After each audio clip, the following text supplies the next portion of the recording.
Sementara itu, Saudara, Presiden Joko Widodo meminta semua pihak menghormati proses hukum, termasuk Menpora Dito Aryo Tejo. Jokowi meminta Dito untuk penuhi pemeriksaan Kejagung dan beri keterangan dengan jelas.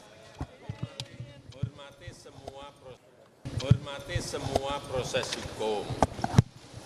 Kalau yang dipanggil baik dari KPK, baik dari Kejaksaan, ya hormati proses hukum itu. Datang dan berikan penjelasan, berikan klarifikasi. Apa saja hasil pemeriksaan yang dilakukan penyidik terhadap Menpora dalam dugaan korupsi proyek BTS? Informasi selengkapnya kita bergabung dengan jurnalis Kompas TV, Putu Trisnanda dari Kejagung, Jakarta Selatan. Putu, apa saja hasil dari pemeriksaan Kejagung tersebut? Apakah ada kaitannya dengan yang diperiksa oleh Menpora?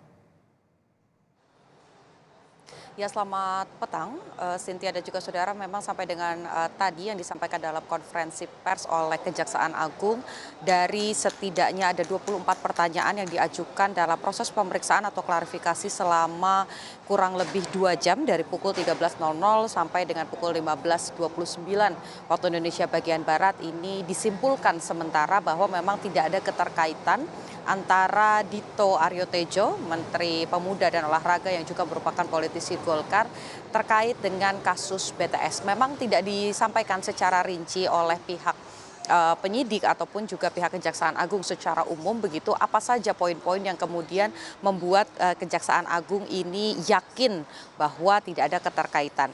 Terkait dengan nama Dito sendiri, Cynthia dan juga saudara, ini disampaikan oleh Menpora Dito Aryo Tejo bahwa kehadirannya pada siang hari ini di Kejaksaan Agung adalah untuk mengklarifikasi adanya isu atau pencatutan nama yang dimiliki oleh dirinya, yaitu Dito Aryo Tejo, dalam dakwaan dari salah satu tersangka yang sudah ditetapkan Kejaksaan Agung ini terbukti atau diduga melakukan tindak pidana korupsi bersama-sama dengan Johnny G. Plate yang juga merupakan tersangka dalam kasus BTS yang merugikan negara sampai dengan 8 triliun rupiah.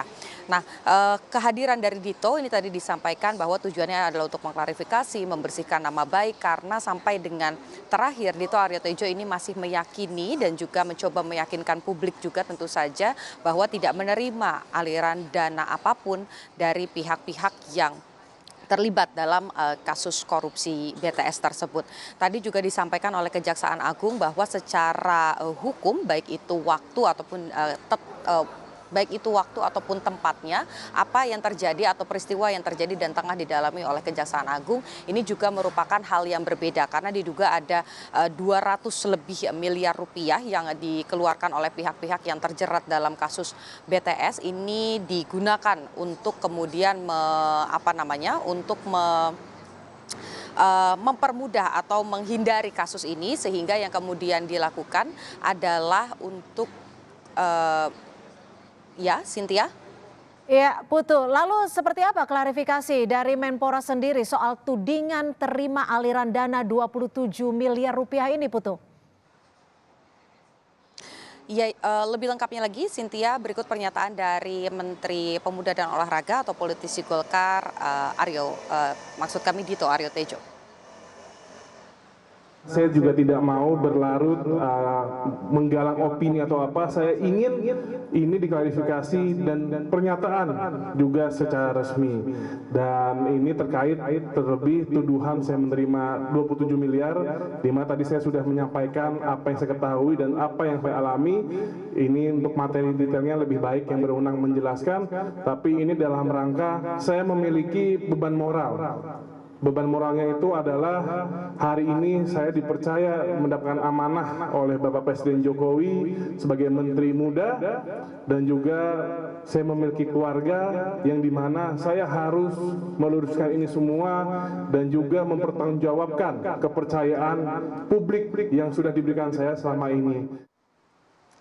Jadi Cynthia, yang coba dilakukan adalah klarifikasi dan juga sudah dibantah bahwa tidak ada aliran dana jika memang ternyata nanti dalam pengembangan kasusnya ditemukan ada nama-nama lain atau ada peristiwa-peristiwa lain, baik itu yang berkaitan ataupun juga berhubungan dengan kasus korupsi BTS ini nanti akan ditindaklanjuti oleh Kejaksaan Agung. Tetapi sampai dengan saat ini proses yang tengah dilakukan adalah proses persidangan tentu saja terhadap 8 orang tersangka dan sisanya ini masih dalam proses penyidikan lebih lanjut oleh Kejaksaan Agung. Cynthia. Baik, terima kasih Putu Trisnanda, jurnalis Kompas TV, melaporkan langsung dari Kejagung, Jakarta Selatan.